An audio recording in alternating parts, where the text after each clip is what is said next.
Good morning বন্ধুরা, Rabindranath blog YouTube চ্যানেলে তোমাদেরকে অনেক অনেক স্বাগত। তো বন্ধুরা, এখন বাজে সকাল 6টা। তো দেখতে পাচ্ছ আমাদের ঘরের সামনে গাড়ি দাঁড়িয়ে আছে। তো হঠাৎ করে প্রিয়াঙ্কার পেটের পেন শুরু হয়েছে, তার জন্য আমরা অ্যাম্বুলেন্সকে ডাকিয়েছি। তো অ্যাম্বুলেন্স চলে এসেছে দেখতে পাচ্ছ। তো আমরা তাড়াতাড়ি করে অ্যাম্বুলেন্সে উঠে পড়ছি। তো প্রিয়াঙ্কা উঠে পড়েছে এবং আমার শাশুড়ি মাও যাচ্ছে। তো চলো আমরা হসপিটালে যাই, ওখানে গিয়ে ডাক্তারবাবু কি বলে তো আমরা শুনবো। তো তোমরা ভিডিওটা এন্ড তক দেখতে থাকো আর ডাক্তারবাবু কি বলে ওখানে যাই। ব্যাগে সব আছে।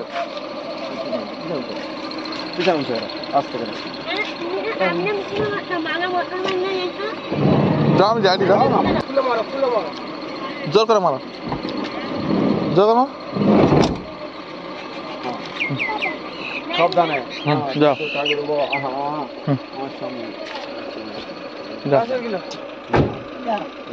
ওইটা জেরক্স করে নেবো, আমার যাইতে হইতে যাই 2 মিনিট লাগবে না। তো ফাইনালি বন্ধুরা দেখতে পাচ্ছ আমরা পৌঁছে গেছি হসপিটালে প্রবেশদ্বারে। তো আমরা ঢুকছি এখন হসপিটালের মধ্যে। তো হসপিটালটা আমরা যেখানে হসপিটালে এসেছি, তো হসপিটালটা হচ্ছে গিয়ে আমাদের নারায়ণগঞ্জ বাজারের আমাদের অঞ্চল অফিস আছে। তো অঞ্চল অফিসের নিচে হসপিটালটা দেখতে পাচ্ছ। এখানে হসপিটালটা মানে ততটা সুন্দর না দেখতে হলেও পরিষেবাটা খুবই সুন্দর। মানে কি বলবো, আমার মেয়ে হয়েছিল তখন পরিষেবাটা খুব সুন্দরভাবে পেয়েছিলাম, তার জন্য আবারও নিয়ে এসেছি। তো প্রিয়াঙ্কা কোথায় ভর্তি আছে আমরা দেখব, কারণ ও আমাদের আগে চলে এসছে, অ্যাম্বুলেন্স আমার আগে চলে এসছে। তো ওই দেখতে পাচ্ছ প্রিয়াঙ্কাকে ভর্তি করে নিয়েছে। ডাক্তারবাবু বলল যে টাইম হয়ে গেছে, ওর জন্য ভর্তি করে নিয়েছে। তো দেখা যাক কি হয় না হয়, মানে আমরা খুব চিন্তার মধ্যে আছি।